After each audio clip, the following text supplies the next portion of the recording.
Welcome back to the Tough Love Podcast with Dr. John O'Connor. Today's podcast is all about fitness journeys and transforming and the mental psyche that comes with it along the way. One of the things that I thought was very intriguing when I have thought about all the patients that I've worked on over the years is their progression, whether they're getting ready for a marathon or a triathlon or any of these hybrid fitness events. And for me now, getting ready for my first men's physique, the body transformation that I'm undergoing with regards to the bulking process. And the interesting thing about it is how it affects your confidence and your own individual perception. One of the things that I always think is funny is that I have always been my toughest critic and my biggest fan with regards to, how hard I work and doing stuff. And this journey is quite unique because it's funny to see how people see you and, asking what you're doing, what's your body weight, what's going on, why are you eating so much? And at the same time, it's a job. I have 3 companies, plus social media, plus my podcast, and I am eating all day long. I spend 3 days a week doing food prep. And, why is this relevant? Because it's not about gaining weight. It's not about changing my body. It's about discipline. It's about saying I'm going to do something and executing it. This story started in an entirely different world not so long ago. And I promised myself that I would get this done. And now it's something I'm doing for me. And I have to say that a lot of times I've talked about the podcast about making dreams so big that you can't achieve them. But this is something that I just lined up with a show prep coach, which is basically the person that they are gearing up or gearing down your food, and they're lining up your proteins and your carbohydrates and your fat intake to make sure your body is transforming to get you ready for whatever the anticipated stage date is. So it's getting exciting now. Now it's getting close. Once we hit January, I have January, February, March, April, and it's go time. And, I guess the funny thing about it is in high school and college and beyond that, any sports I've played or prepped my athletes for, the downtime, you didn't have this much time to prepare. So it gets in your head a lot. And it's also something that requires a ton of discipline because it's easy to fall off. One of the things that I'm looking forward to in January is attending, Andy Elliott's, coaching event. But more importantly, it's going to be dry January entirely for me up until the show, so going out and social and all those kind of things, absolutely no alcohol at all. And, it's funny. We talk about this all the time among my friends that are fit, that they're like, you still look great and you drink in moderation, et cetera. And, I'm looking forward to raising the bar a little bit in commitment. I was just talking to a good buddy that I grew up with, and Ben is probably one of the most disciplined, hardworking athletes, that not that he played a high level of sports, but his individual determination to be his personal and physical best is unmatched. I mean, if a kid with talent that was, a 6'4", average body kid that had ridiculous talent, had his work ethic, whatever sport they go in, they'll be an all-time best because that's what it takes. And we were talking about it saying, being from the same cloth, but the reality is that, it's that discipline when you get to the end of a workout or the workday and there's 3 or 4 more things to get done. Average doesn't do it. They don't go finish the cardio. They don't go do abs. The average worker doesn't get their notes done or make those calls. And then yet they complain why they're average. And, I'm thankful to have friends like that, because it reminded me today when I was tired after training the main workout today, which was training my back. I got to the front of the gym and almost snuck out. I was like, I got to do my mobility and I got to do abs. And, and in that time, I had the opportunity I'm a conversationalist. I love speaking to people. I met a young man that's attending the Duke physical therapy program right now, and another young man that's going into the police academy. And it was neat to see when, of course, they were like, and you're 50, and as my son, it was about to be 20, walks past me. And I was saying to myself, I'm like, I want to be that inspiration for people. It's not necessarily so much what I do for myself, because I expect it from myself.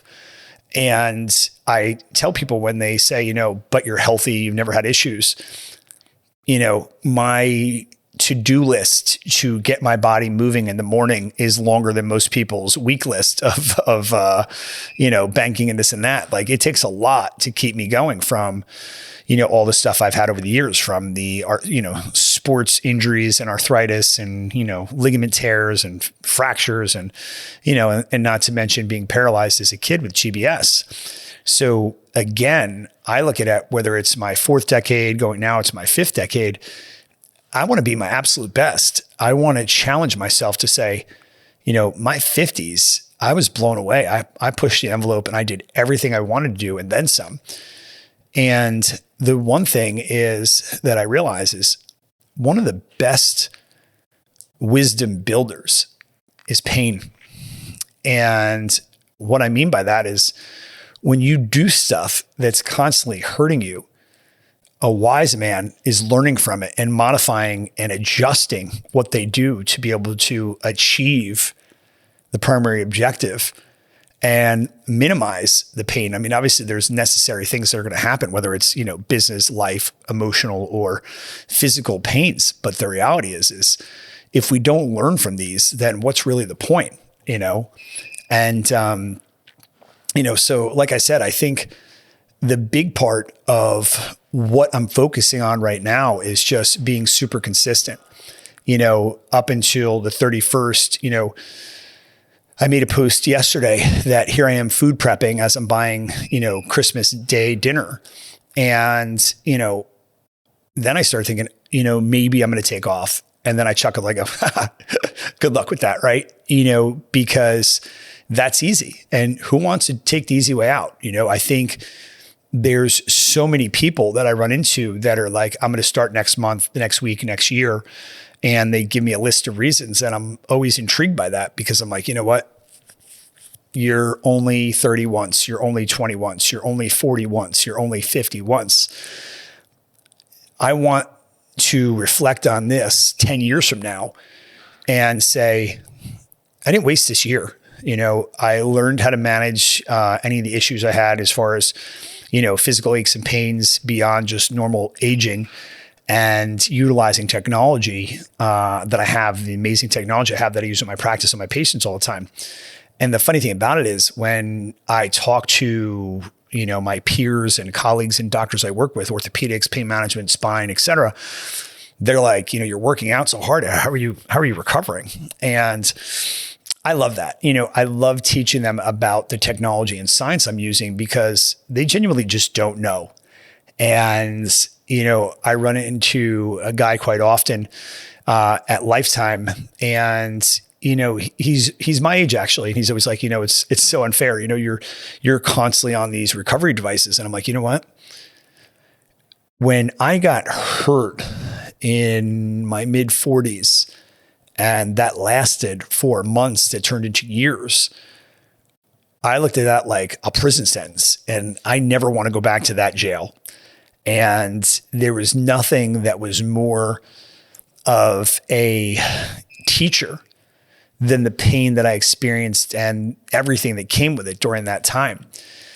The reality is, for this next couple months, I have, went and doubled down with regards to tapping into Andy Elliott and, that elitist mindset with regards to physical fitness and all of the components and his 10 commandments, because, I need to have, someone that's even more, crazed than me, because I've never been down this path before.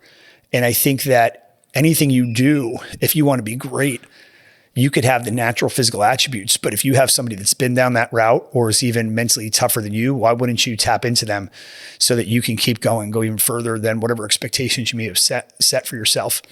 So again, I think the takeaway from today is all these extra calories, all the water I'm drinking, all the supplements I'm taking. Again, it is part of the process. It's helping me be a better, coach on my national coaching platform that's launched a few years ago. It's making me a better practitioner. I believe that when I'm resonating with my son and daughter, they know my discipline with regards to, protein shakes in the morning, protein shakes at night, real food all day long. My refrigerator, which is like sacred ground with regards to don't go near it, don't touch my food. But I think down the road, they're seeing that, hey, dad eats greens with almost every meal. Wow, dad drinks a ton of water. Wow, dad takes branched chain amino acids and vitamins. And it's not just about the physique part. It's about taking care of yourself. I'm doing this because I want to be the best version of myself. And I think that when you have experienced both sides, I think that the dichotomy between being hurt and feeling defeated and depressed, and then feeling like you're getting in the best shape you've been in decades, those are polar opposites. And I think it's empowering to many to keep sharing that. I'm looking forward to, because I'm going to do a mini reel or podcast with the prep team that I'm going to use, because it's part of my journey. I don't know what I'm doing there. And I think one of the biggest things is acknowledging your weaknesses or where you need help, because I've worked, well over a year now in putting on 30 pounds and the discipline and the cardio and managing the injuries and learning the techniques. And now my next, phase of this is learning stage presence and how to move and how to pose and do all these things that I'm uncomfortable with, but the reality is you grow by being comfortable with, or really saying, getting comfortable with being uncomfortable. And, I think along the years, I was always okay with being, fit with like Gen Pop. But the reality is now I'm competing against, the top percentile, and, I embrace it. I look at it like, my clinical practice. I didn't want to be average. I wanted to be the best. I wanted to be listed in the Power 5 of the county or state. And, I took on this challenge to keep me competing so that individually I stay sharp, so that to my team, to my patients, to the practices that I'm coaching, that sharpness resonates, that I'm constantly on, I'm constantly, executing and doing what I say that I'm going to do. So again, when we look at why I'm preparing, what the diet is for, what's this all about? Because my friends have known me for 20, 30 years. Are like, why are you doing this? You looked great already. I mean, your summer body was, ridiculous. And I said, I want to push the envelope.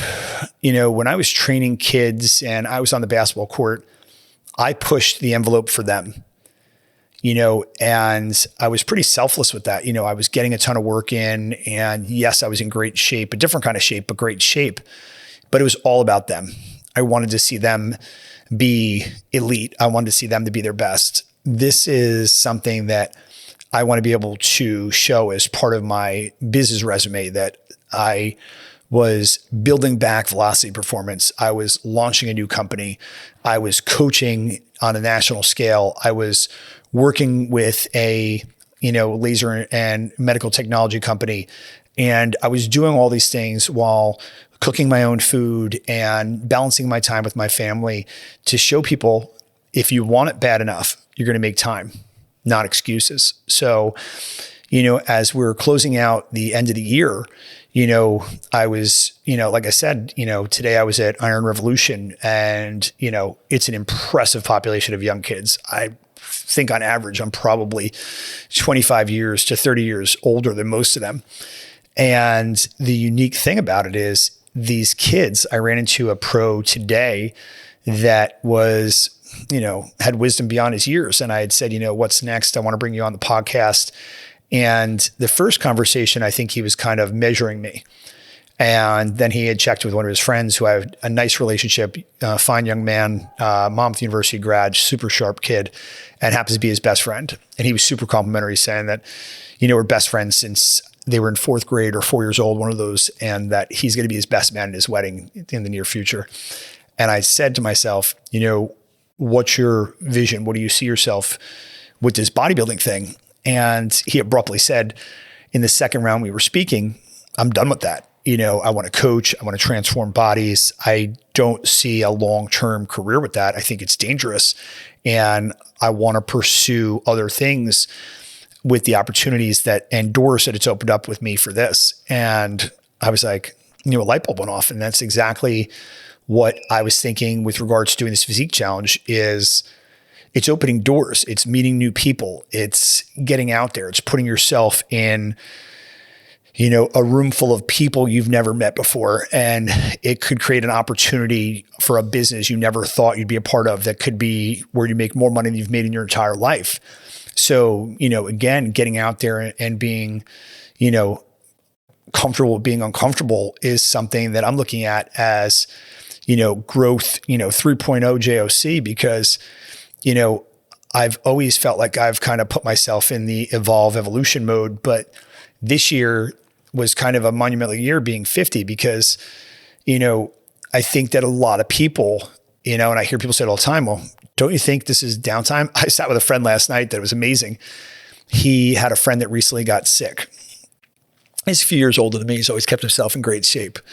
And he said to me, and, he just got a really nice car and I guess got a weird report from one of his docs. And he's like, I don't care about money anymore. I just care about waking up in the morning. I just care about living. And, I wasn't going to contradict or say anything. I just was intrigued because I was like, I feel like I have so much more in me. I feel like I could have this energy from 50 to 60 and 60 to 70. Obviously I may not move as fast, but when I look at, Robert Kennedy or any of these other guys that are ridiculous doing, 20 pull-ups on Instagram, I'm like, I want to be that guy.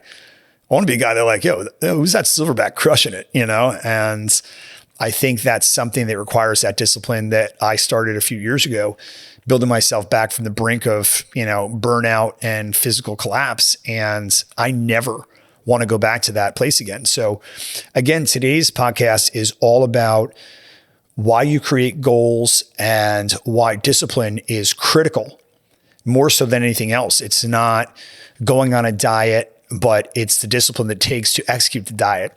It's not, signing up for a marathon. It's the discipline to get up when it's 10 degrees out or 35 degrees and raining to get the job done. So, keep going, keep moving forward. I hope this video today or, this podcast today inspires you. To me, the way we grow is by sharing these and liking them and commenting. So please, if you find value in it, definitely like it, share it, and comment. God bless. Happy holidays. Merry Christmas. And we'll see you again soon. Thank you.